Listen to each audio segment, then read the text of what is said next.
I would love to hear some more of your opinions on optimal training for police officers. Well, it depends on the job, but one thing you guys have to teach yourselves, well, besides tension and arousal control, which is a huge issue, those LA police beatings, when they came out, they found that police officers who drive alone have a much lower chance of beating someone because of being with somebody else. You kind of get ratcheted up, and you got to learn to control your arousal. You got to learn to control your tension. So you do need to do things like deadlift, which teaches you maximal tension, and then when the moment you let it go, whew, it all comes down. But you guys have a specific issue. I was told years ago by one of my students who was a sheriff. He said, badge, pistol, car. He said those three things stop most problems before they even start. But one of the issues you guys have is that third one, car.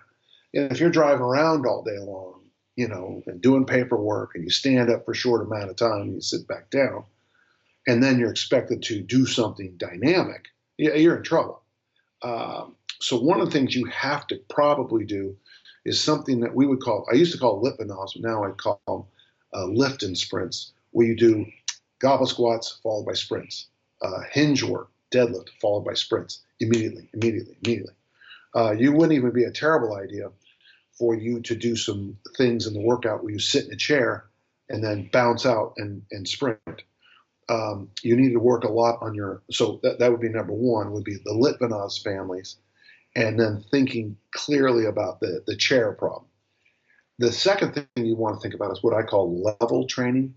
The mistake a lot of police officer guys I know train like bodybuilders. And you look impressive when you get out of the car, but if you have to chase somebody, you're going to be in trouble. So, and if something comes down, you have to be able to change levels. So a good workout for a police officer would be something like goblet squats, followed by prowlers, followed by push-ups, a hinge movement by sprint, finishing with something on the ground. So you practice getting up and down and changing levels. But Chris, it's always difficult working with police officers because there's such a spectrum of what they do as their duties. It would be interesting to look at the health of police officers who do more foot patrolling versus car patrolling. But, in the States, you have the highway patrols or troopers who basically spend all day in cars.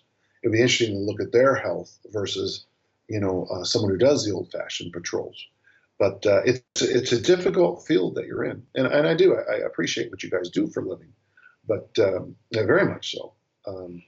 But you also have to think when it comes to you in your field that, I always worry about the health of police officers, the longevity, the life longevity of police officers, much more than I worry about their fitness levels. The stresses of being a police officer are very high.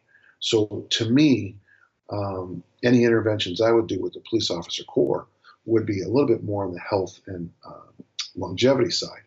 When I work with special forces guys, the older guys get it when I talk about that. The younger guys think, that they're immortals, they're demigods, and that's just not true.